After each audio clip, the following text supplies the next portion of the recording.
Tara. Sa bag ko. Oo. Oo. Mga boss, pupunta kami Roas ngayon para mag-renew ng lisensya. Check namin doon kung magkano pwedeng gastusin. Kasi talagang tama-tama lang yung sahod ko nakaraan. Grabe. Okay na? Time check tayo, 8:39 ng umaga. So, 8:39. Mga 40 minutes na yan mga 40 minutes puntang Roas. Tapos, kupal pa sa tulungan. So yung mga boss, punta namin sa Roas ngayon. Tara.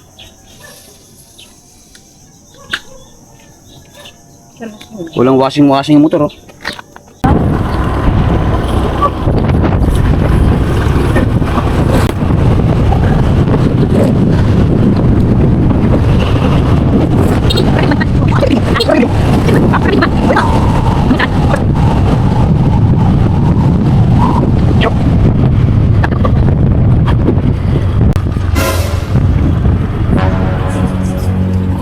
Oh yeah.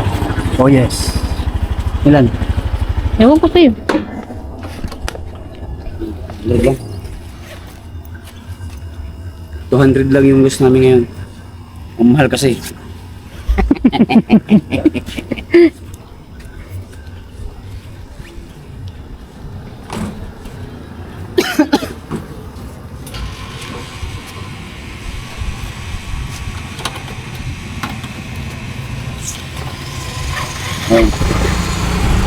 Guys, para makatipid kayo, para 200 kasi papuntang Puerto, dapat mga 20 lang tago natin.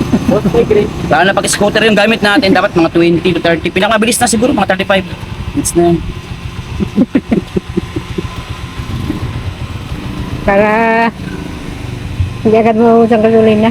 Kita mo, 200, dalawang litro lang talaga. Wala pa nang isa't kalahati. Ay, hindi pa nang dalawat kalahati. Ang realidad eh.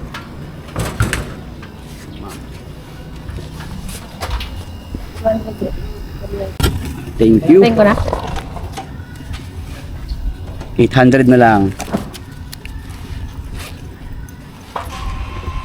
Pakatay mo na. Dito? Sa ay, babaw? Sa taas. Nandaan lang, nag-overshot ka man kasi. Oh, overshot! Tahan-tahan na lang yung takbo ko. Talaga nakikita ko din.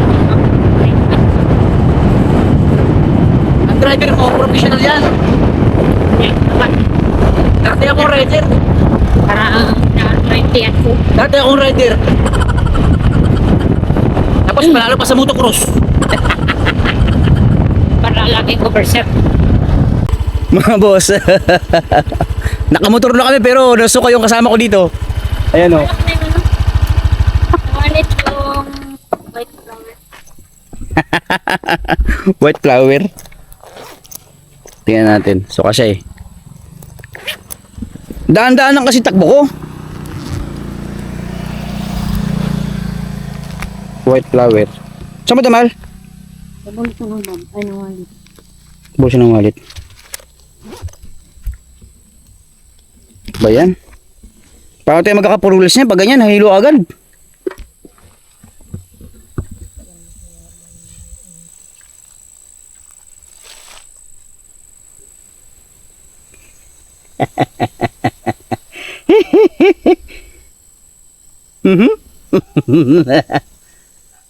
Halos sa kurbada nga nagminor na ako, 30 lang o 20 yung kurbada ko eh. Mga boss, dito kami sa ngayon sa Itabyak, palabas na kami. So mamaya straight na yung daan. Hindi na mahilo to si Rosel.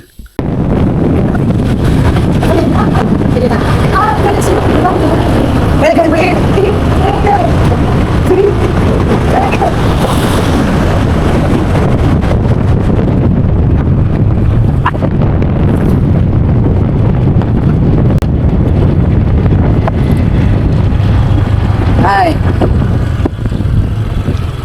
Mga boss, hinto ulit kami dahil nasuka na yung aking kasama dito. Hi.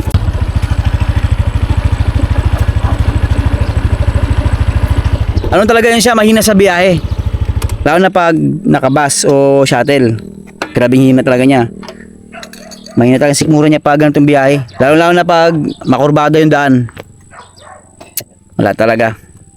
Kaya natingga yung pagbili ko ng 4 wheels eh. Dati nangarap akong bili ng Wigo. Ay nasusuka siya. Hindi ko na tinuloy. Tapos nakaraan gusto ko lang bumili sana ng pick up. Hindi ko na rin tinuloy. Kasi nasuka siya eh.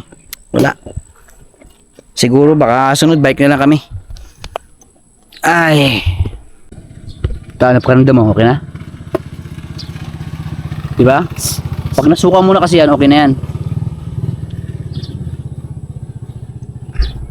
Malapit na kami sa Roas, mga boss. Roas na nga ito. Malapit ba tayo? Kasi sa unahan niya, patient na. Ang aking kapangyarihan. Kailangan lagi ako may dala nito. Kasi ito yung kapangyarihan ko lalo na sa biyahe.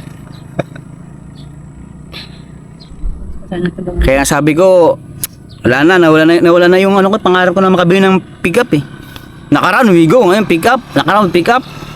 Wala, hindi mabili-bili kasi yung kasama ko dito, yung partner ko, ay talagang nasuka siya. Nakamotor lang kami ha. Nakamotor lang kami. Kailangan ng... Ayaw ko kasi ipabili yung Wigo or Hilux. Gusto ko yung helicopter para isang ikot tugpo agad.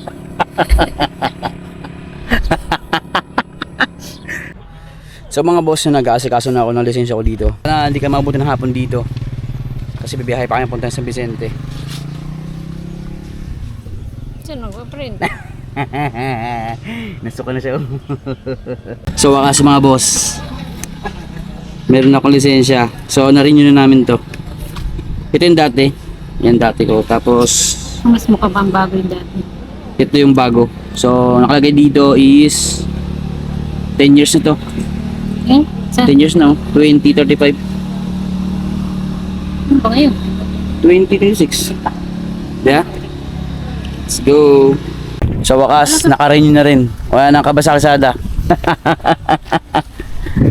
Grabing hulihan sa San Vicente. Doon sa amin, sir. Kahit linggo.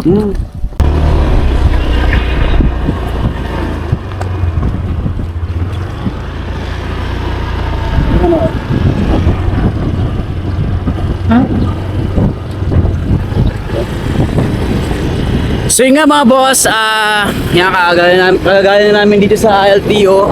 So syempre masaya dahil nga naka-renew na ng lisensya. Wala nang kaba kapag nasa kalsada tayo. Mas maganda na rin yung may lisensya ka, professional license.